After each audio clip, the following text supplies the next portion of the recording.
Welcome back after the break. Josh Jaga De Clearman presents Josh Jaga De powered by Telenor 4G and Hero detergents. और बड़ी दिलचस्प सूरत हाल है Karachi Kings और कोयटा ग्लैडिएटर्स के मैच में 5 गेंदों का खेल बाकी, 16 रन की जरूरत है और हसन अली को स्ट्राइक मिला है। और अब देखते हैं कि क्या सूरत हाल बनती, लेकिन बड़ी दिलचस्प सूरत हाल है। और इस वक्त अगर देखा जाए तो पल्ला जो है वो कराची किंग्स के खिलाफ कोयटा ग्लैडिएटर्स का भारी है, क्योंकि कोयटा ग्लैडिएटर्स ने अब तक कराची किंग्स की 8 विकेटें हासिल कर ली हैं, 122 रन 8 विकेटों के नुकसान पर। और टारगेट जो था वो इनका जो था 143 रन का टारगेट था। यूनुस इस सिचुएशन में जबकि बड़ी दिलचस्प सूरत हाल है, विकेटें ऊपर कि दोनों ने रन किए, टिम साइफर्ट ने भी रन किए और जेम्स विंस ने भी किए। उस वक्त तो लग रहा था वन साइडेड हो जाएगा, लेकिन फिर उसके बाद अचानक ड्रामाई सूरत हाल। बिल्कुल, देखिए बैक टू बैक विकेट्स गिरना वो उसका फर्क पड़ता है। आपके पास पार्टनरशिप ना हो तो यही होता है।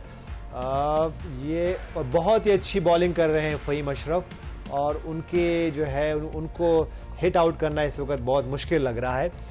इस वक्त ये सोच रहे होंगे, अगर मैं कोयटा ग्लैडिएटर्स की बात करूं तो ये सोच रहे होंगे कि हम एक टाइम पे ऐसा लग रहा था कि शायद ये वन साइडेड मैच हो जाएगा और वो जो है ना हार जाएंगे। लेकिन ये जब इस मैच को एनालाइज करेंगे तो जिस वक्त हसन नवाज की और फ़हीम अशरफ की वो पार्टनरशिप बिल्ड हो रही थी और ऑलमोस्ट 20 रन और हो जाते मैं बात करूं तो 19-20 बॉलें अभी रहती थी और वो पार्टनरशिप टूटे, उसके बाद वो कम हो गए उनके रन।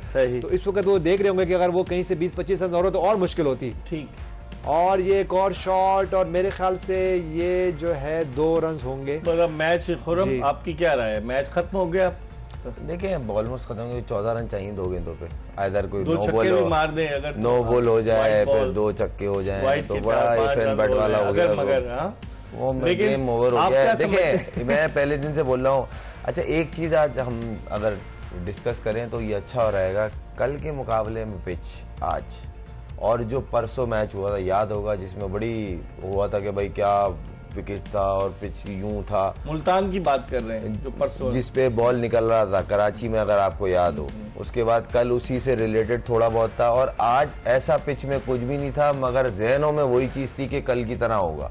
ये मुझे समझ में नहीं आ रहा। इतने प्रोफेशनल क्रिकेट हो रही है, इतने एनालिस्ट हैं, कोचेज हैं, कप्तान स्मार्ट हैं, बड़े बड़े प्लेयर्स आए हैं, वो पीछे एक दिन पहले के मैच को सवार करके क्यों नए मैच में आते हैं, मुझे ये समझ में नहीं आ रहा। कल के मैच को शेडो में आज पूरा दिख रहा है। बैट्समैन भी वैसे डरे हुए, ना पिच में वो जिप था ना बाउंस था, अच्छा पिच था, इतनी अच्छी शॉट सिलेक्शन की, उसने रन किए। और दोनों टीमों के बैट्समैनों ने गलत शॉटें मार के पार्टनरशिप छोटी छोटी लगाई, टीमों को छोड़ के आ गया आधी अधूरी।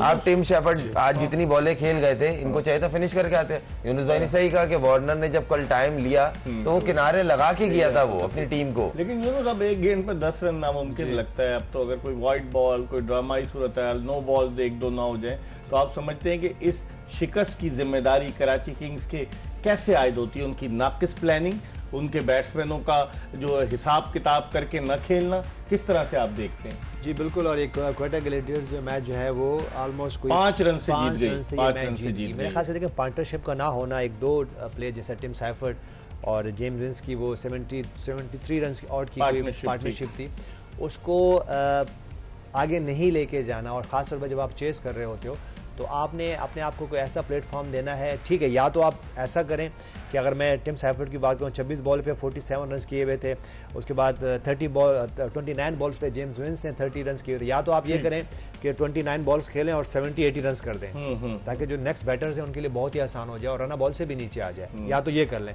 या फिर अगर आपकी एक पार्टनरशिप लगी है, जैसे टिम साइफर्ट की बात कर रहे हैं, तो उनको फिर चाहिए था कि एंड तक खेलते हैं, या उसके बाद जो जितने बैटर्स आए उनमें से कोई वो रोल, कोई ऐसा कोई रोल उसके पास करता कि वो आखिर तक जाते हैं। अगर उबैन बिन यूसुफ उस वक्त आउट नहीं होते, आप भी देखें एनडीए में फिर 5 रन रहे। अच्छा, अगर पहली इनिंग की बात करें तो वहां पे भी यही हुआ, एक पार्टनरशिप बिल्ड हुई है, बहुत अच्छा हसन नवाज जबरदस्त खेले, कलामी होती 77 पे जब दूसरी विकेट गिरी 8वें ओवर में, और अभी भी इनको तकरीबन 66 रन चाहिए थे, तो आराम से नहीं बन सकते थे वो, जबकि आपकी विकेटें भी बाकी। बाद दरअसल में इकबाल भी हम बार बार ये बात कर रहे हैं ना कि ये जो स्टाइल ऑफ क्रिकेट है वो आपने सिचुएशन के हिसाब से खेलना है।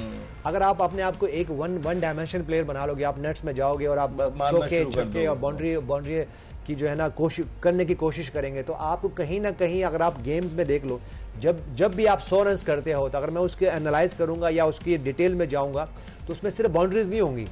उस 100 रन करने के लिए अगर ऑन द डे बहुत भी अच्छा 100 रन करोगे आप, 180 190 का स्ट्राइक या 200, तो 50 बॉलें आपको खेलनी है।